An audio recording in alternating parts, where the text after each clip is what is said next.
میں تمہارا خیال ہوں۔ پہلے اپنی سوچ کو سمجھو کہ یہ کیا ہے۔ ہر انسان کے دماغ میں دو سوچیں ہوتی ہیں، مثبت اور منفی، ہاں اور نہ۔ ایک سوچ تمہیں کسی بات کو قبول کرنے پر مائل کرتی ہے اور دوسری سوچ اس بات سے انکار کرتی ہے۔ یہ اچھا ہے، یہ برا ہے، یہ کرو، یہ نہ کرو والی کشمکش ہر انسان کے دماغ میں ہوتی ہے، اور ہم ٹیلی پیتھی کے ذریعے کسی بھی شخص کی اس کشمکش کو پڑھتے اور سمجھتے رہتے ہیں۔ میں تمہاری سوچ پڑھ رہا ہوں۔ میں وہی بوڑھا ہوں جس سے تم ایک بار ٹرین میں مل چکے ہو۔ میں نے تم سے وعدہ کیا تھا کہ میں تم سے رابطہ قائم کروں گا، اور وہ وعدہ پورا کر رہا ہوں۔ اس وقت میری خوشی کا ٹھکانہ نہ تھا۔ ایسے وقت جب کہ میں ان کی شدید ضرورت محسوس کر رہا تھا، وہ خود ہی میری سوچ میں آ کر سما گئے تھے۔ اس وقت میں نے سوچا کہ ان سے پوچھوں کہ وہ کہاں ہیں، میں ان سے کہاں ملاقات کر سکتا ہوں، لیکن میرے پوچھنے سے قبل ہی انہوں نے میری سوچ کو پڑھ لیا۔ تم جو کچھ پوچھنا چاہتے ہو اس کے لیے زبان ہلانے کی ضرورت نہیں ہے، تم صرف سوچو، میں اسے سن لوں گا۔ میں ان کی ہدایت کے مطابق سوچنے لگا۔ بابا جی، میں جس دنیائے سماعت میں سانسیں لے رہا ہوں وہاں آوازوں کی بھیڑ چھٹ گئی ہے۔ اب ہر آواز فرداً فرداً سنائی دیتی ہے۔ اب آپ مجھے یہ بتائیں کہ میں اپنے مطلوبہ دوست یا دشمن کی سوچوں کو کس طرح سن سکتا ہوں؟ جواب میں بوڑھے بابا کی سوچ سنائی دی۔ تم صرف اسی کے دماغ تک پہنچ سکتے ہو جسے تم نے اپنی زندگی میں کبھی دیکھا ہو، اور اس کے چہرے کو اور اس کی آنکھوں کو یاد رکھا ہو۔ کیوں نہ کہ ہر انسان کی آنکھیں اس کے خیالات کی چگلی کھاتی ہیں، اور چہرہ ان خیالات کا رد عمل پیش کرتا ہے۔ کتنے ہی لوگ اس حقیقت کو سمجھتے ہیں، لیکن چہرے اور آنکھوں کے ذریعے کسی کے خیالات تک پہنچنے کے علم سے لا علم ہوتے ہیں۔ تم علم کی اس حد تک پہنچ گئے ہو۔ یہاں ہر انسان کے جانے پہچانے چہرے اور ان کی آنکھوں کے راستے سے تم ان کی سوچ تک پہنچ سکتے ہو۔ میں تمہیں راستہ دکھاتا ہوں۔ تم سب سے پہلے یہ فیصلہ کرو کہ کس کا چہرہ اور آنکھیں ایسی ہیں جو تمہاری یادداشت میں محفوظ ہیں۔ پھر تم اس کے چہرے کے چشمے تصور میں لاؤ اور اس کی آنکھوں میں جھانکو۔ تم فوراً ہی اس کے دماغ تک پہنچ جاؤ گے۔ میں سوچنے لگا، کتنے ہی چہرے ایسے تھے جو میری یادداشت میں محفوظ تھے۔ پھوپھی زرینہ کی متواتر کئی سالوں سے دیکھتا آ رہا تھا۔ ان کے چہرے اور آنکھیں بھی کبھی بھول نہیں سکتا تھا۔ ان کے علاوہ بچپن سے جوانی تک کی یادیں تھیں۔ چچا جان، چچی، غزالہ اور ظہیر کے چہرے ایسے تھے کہ ہر وقت ان کی تصویریں نگاہوں کے سامنے کھینچ جاتی تھیں۔ اور جو میری زندگی میں سب سے زیادہ اہمیت رکھتی تھی وہ میری بہن شہینہ تھی۔ اس کے سامنے جتنے رشتے تھے، جتنی محبتیں تھیں، وہ سب ہیچ تھیں۔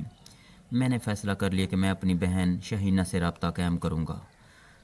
بابا جی نے میری سوچ کو پڑھ لیا، پھر میرے دماغ میں ان کا مشورہ گونجنے لگا۔ یہ اچھی بات ہے کہ تم اس علم کی آزمائشی ابتدا اپنی بہن سے کر رہے ہو۔ تم نے بہن کے رشتے کو تمام خود غرض رشتوں پر ترجیح دی ہے۔ میری دعا ہے کہ تمہارا علم ہمیشہ نیک مقاصد کے لیے استعمال ہوتا رہے۔ اب میں تم سے رابطہ توڑ رہا ہوں، تم اپنی شاہینہ سے رابطہ قائم کرو۔ میں نے ان کے مشورے پر عمل کرتے ہوئے شاہینہ کا تصور کیا۔ پلک جھپکتے ہی اس کی معصوم صورت میری نگاہوں کے سامنے آ گئی۔ میں اس کی روشن آنکھوں میں جھانکنے لگا۔ بابا جی نے ٹھیک ہی کہا تھا۔ میں فوراً ہی اس کے دماغ میں ابھرنے والی سوچوں کو اپنی اندرونی سماعت سے سننے لگا۔ پتہ نہیں شاہینہ کہاں تھی اور کس حال میں تھی، لیکن میں اس کی سوچ کو سن رہا تھا۔ وہ بہت ہی سہانے اور رنگین خیالوں میں ڈوبی ہوئی تھی، اپنے کسی محبوب کے خیالوں میں گم تھی۔ اس وقت مجھے پتہ چلا کہ میری بہن اپنے جیون ساتھی کا انتخاب کر چکی ہے۔ میں نے مزید معلومات کے لیے اس کے دماغ پر دستک دی۔ شاہینہ، میں نے اپنی سوچ کی قوت سے اسے پکارا۔ وہ شاید ٹھٹک گئی تھی۔ ایک ساتھ کے لیے اس کی سوچ تھم گئی تھی۔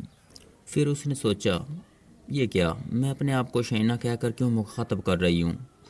اسی وقت میری سوچ نے کہا، شائنہ، میں تمہاری سوچ ہوں۔ ہر انسان کے اندر تو مختلف سوچیں ہوتی ہیں، ایک مثبت، دوسری منفی، ایک سوالیہ، دوسری جوابیہ سوچ۔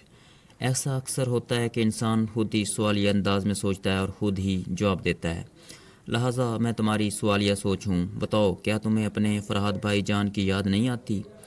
اس کے خیالات سنائی دیے۔ ہائے اللہ، میں اپنے بھائی جان کو کیسے بھول سکتی ہوں؟ وہی مجھے بھول گئے ہیں۔ تقریباً 5 سال گزر گئے، انہوں نے میری خبر نہیں لی۔ سمجھ میں نہیں آتا کہ بھائی جان کو الزام دوں یا اپنی تقدیر کو۔ انہوں نے میری خبر نہیں لی۔ بھائی جان خود ہی ممی اور ڈیڈی کے ظلم کا شکار ہیں، نہ جانے وہ کس حال میں ہیں۔ شاید وہ یہاں ایک آدھ بار مجھ سے ملنے آئے ہوں، مگر میں تو پنڈی میں رہتی ہوں۔ اب یہاں 2 روز کے لیے آئی تھی۔ سوچا تھا کہ شاید بھائی جان کی صورت نظر آ جائے، لیکن افسوس آج شام کو واپس جا رہی ہوں۔ میں نے اس کی سوچ کو ٹوک دیا، تم واپس نہ جاؤ، تمہارے بھائی جان کل تم سے آ کر ملیں گے۔ اس کی آواز سنائی دی، میں مجبور ہوں، یہاں رک نہیں سکتی، پرسوں سے ایم اے کے فائنل امتحان میں بیٹھنا ہے، اگر آج نہ گئی تو تمام سال کی محنت ضائع ہو جائے گی۔ میری سوچ نے کہا، ہاں تعلیم کی اہمیت سب سے زیادہ ہے، تمہیں ضرور جانا چاہیے، لیکن اس وقت تم سب کچھ بھول کر اس نوجوان کے متعلق سوچو جسے تم اپنا جیون ساتھی بنانا چاہتی ہو۔ اب فرض کرو کہ کبھی تمہارے بھائی جان نے اس نوجوان کا نام پوچھا تو کیا بتاؤ گی؟ جو نام ہے بتا دوں گی، کہہ دوں کہ ان کا نام زبیر ہے، میرے کلاس فیلو ہیں، وہ ایک کروڑ پتی باپ کے اکلوتے بیٹے ہیں، انہیں اس بات پر ناز ہے کہ ان پر ہزاروں لڑکیاں مرتی ہیں، اس لیے مجھے بھی وہ ان ہزاروں لڑکیوں میں سمجھتے ہیں، لیکن میں سستی محبت کی قائل نہیں ہوں، میں چاہتی ہوں کہ وہ مجھے اپنی شریک حیات بنا لیں، لیکن سمجھ میں نہیں آتا کہ ان کے سوچنے کا انداز کیسے بدلوں، کاش کہ وہ صرف میرے ہی ہوتے۔ میری شاہینہ مایوس ہو رہی تھی، میں نے اس کے دماغ میں مثبت سوچ کا اثر ڈالا۔ تم فکر نہ کرو، زبیر تمہارا اور صرف تمہارا ہی ہوگا، تم دل لگا کر پڑھو اور اپنی اچھے نمبروں سے پاس ہو جاؤ۔ ایک کامیابی دوسری کامیابیوں کے راستے ہموار کر دیتی ہے، اس بات کا یقین کرو کہ زبیر تمہاری کامیابی اور تمہاری ذہانت سے متاثر ہوگا، فی الحال تمہیں صرف امتحان کے متعلق سوچنا چاہیے۔ ہاں واقعی مجھے صرف اپنے پرچوں کے متعلق سوچنا چاہیے، میری کامیابی اور ذہانت زبیر کو متاثر کرے گی، وہ یہ سوچنے پر مجبور ہو جائیں گے کہ میں ہی صحیح معنوں میں ان کی شریک حیات بن سکتی ہوں۔ وہ سوچتی رہی، میں نے اس سے خیالات کا رابطہ ختم کر دیا، میرا خیال تھا کہ بوڑھے بابا ہم بھائی بہن کے خیالات کو پڑھ رہے ہوں گے، لیکن میرے دماغ میں صرف میری ہی سوچیں تھیں، بابا جی نہیں تھے، شاید وہ اپنا فرض پورا کر کے پھر کہیں گم ہو گئے تھے، مگر میں ان کا پیچھا چھوڑنا نہیں چاہتا تھا، میں ابھی بہت سی معلومات حاصل کرنا چاہتا تھا۔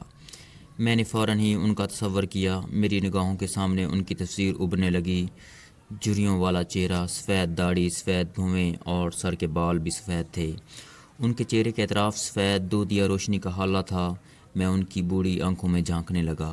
میں نے فوراً ہی ان کے دماغ پر دستک دی، بابا جی، بابا جی، آپ تنہا نہیں ہیں، میں آپ کے ساتھ ہوں، مجھے پہچانیے، میں فراد ہوں، ابھی کچھ دیر پہلے آپ نے مجھ سے رابطہ قائم کیا تھا اور میری رہنمائی کی تھی، آپ میرے وقت پر کام آئے ہیں، میں آپ کے وقت پر کام آنا چاہتا ہوں، مجھے بتائیے اس وقت آپ کہاں ہیں، میں ابھی آپ کے پاس آنا چاہتا ہوں۔ جواب میں وہ اپنی سوچ کی لہریں میرے دماغ تک پہنچانے لگے، بیٹے میں نے اسی لیے تمہاری رہنمائی کی ہے کہ تم ہمیشہ دوسروں کے کام آتے رہو، اپنے فائدے کے لیے کسی کو نقصان نہ پہنچاؤ، صرف اپنے جائز حقوق حاصل کرو، دشمن للکارے تو اس کو جواب دو ورنہ اسے مسکرا کر ٹال دو، اسی سے تمہیں عظمت اور برتری حاصل ہوگی، تم میرے کام آنا چاہتے ہو، یہ بڑی خوشی کی بات ہے، تم اسی طرح میرے کام آ سکتے ہو کہ میری نصیحتوں پر عمل کرتے رہو، جہاں تک میرے پاس آنے کا تعلق ہے تو تم نہیں آ سکو گے، میں تم سے جتنا قریب ہوں اتنا ہی دور ہوں، اور اپنی زندگی کی آخری چند سانسوں میں ساری دنیا سے دور رہ کر موت کو گلے لگانا چاہتا ہوں، تم کچھ خیال نہ کرو، میرے پاس یہی چند سانسیں ہیں، اور میں تنہائی میں اپنے اچھے اور برے اعمال کا حساب کر رہا ہوں، تم میری سوچ میں دخل نہ دو، جو نصیحتیں کر چکا ہوں اس پر عمل کرو، تمہاری اچھائی سے میرے اعمال میں ایک اچھے عمل کا اضافہ ہو جائے گا، اچھا خدا حافظ۔ یہ کہہ کر انہوں نے رابطہ ختم کر دیا۔ ان کی آخری خواہش کے مطابق میں نے بھی ان کی سوچ میں دخل نہیں دیا، مجھے ان سے بچھڑنے کا اس قدر صدمہ ہو رہا تھا کہ میں بیان نہیں کر سکتا، میں بہت دیر تک وہاں گمسم بیٹھا رہا، پھر وہاں سے اٹھ کر گھر کی طرف چل دیا، وہ بوڑھے بابا سے میری آخری ملاقات تھی۔ بہرحال بابا جی نے مجھ میں اتنا حوصلہ اور خود اعتمادی بڑھا دی تھی کہ میں اپنے طور پر خیال خوانی کے علم میں عبور حاصل کرنے لگا، میرا دماغ ریڈیو سیٹ کی طرح مکمل ہوتا گیا، جس میں دنیا جہاں کی آوازیں بھری ہوتی ہیں، ریڈیو کے کانٹے کو جس اسٹیشن پر لگایا جائے صرف اسی اسٹیشن کی آواز سنائی دیتی ہے، میرے دماغ میں بھی ایک کانٹا تھا جسے توجہ کہتے ہیں، میں اپنی توجہ کو جس ہستی کے تصور پر مرکوز کر دیتا، اسی ہستی کی سوچ کی لہریں میری قوت سماعت تک پہنچنے لگیں، یہی عمل خیال خوانی یا ٹیلی پیتھی کہلاتا ہے، میں مسلسل محنتوں اور کاوشوں کے بعد اس مقام تک پہنچ گیا کہ میلوں دور بیٹھی ہوئی کسی بھی ہستی سے دماغی رابطہ قائم کرنے لگا۔ صرف ایک شاہینہ ایسی تھی جس سے میں رابطہ قائم نہ کر سکا، کیونکہ وہ سینکڑوں میل دور پنڈے میں رہتی تھی۔ میں نے ابتدا میں عملی تجربات کے لیے بار بار زرینہ کو اپنا معمول بنایا۔ زرینہ جہاں بھی ہوتی، جس حالت میں ہوتی، لیٹی رہتی یا بیٹھی رہتی، میں اس سے دماغی طور پر رابطہ قائم کر لیتا۔ مجھے زبان سے کچھ کہنے کی ضرورت پیش نہیں آتی تھی۔ میں سوچ کی لہروں کو اپنے دماغ سے اس کے دماغ تک پہنچا دیتا تھا اور اس سے کہتا تھا، تم میری تابع فرما ہو، تم نے میری آنکھوں کو خوب غور سے دیکھا ہے اور ہمیشہ دیکھتی رہی ہو۔ اس وقت اگر تم تنہا ہو تو چشمے تصور سے میری آنکھوں کو دیکھو۔ اس کی سوچ کی لہریں میرے دماغ تک پہنچیں۔ ہاں، میں تنہا ہوں، تمہاری آنکھوں کو اپنے سامنے دیکھ رہی ہوں، شمع کی لو کی طرح تمہاری آنکھیں سلگ رہی ہیں۔ اللہ، میں کیا کروں؟ مجھے ڈر لگ رہا ہے۔ ڈرنے کی ضرورت نہیں ہے، میں نے کبھی تمہیں نقصان نہیں پہنچایا۔ تم میری محسنہ ہو اور اب تمہارے احسانات کا بدلہ چکانے کا وقت آ گیا ہے۔ میں تمہیں اتنی دولت دوں گا کہ تم اپنی دولت کا کبھی تصور بھی نہیں کر سکتی۔ بس یہ آخری تجربہ ہے، اس کے بعد میں تمہیں زحمت نہیں دوں گا۔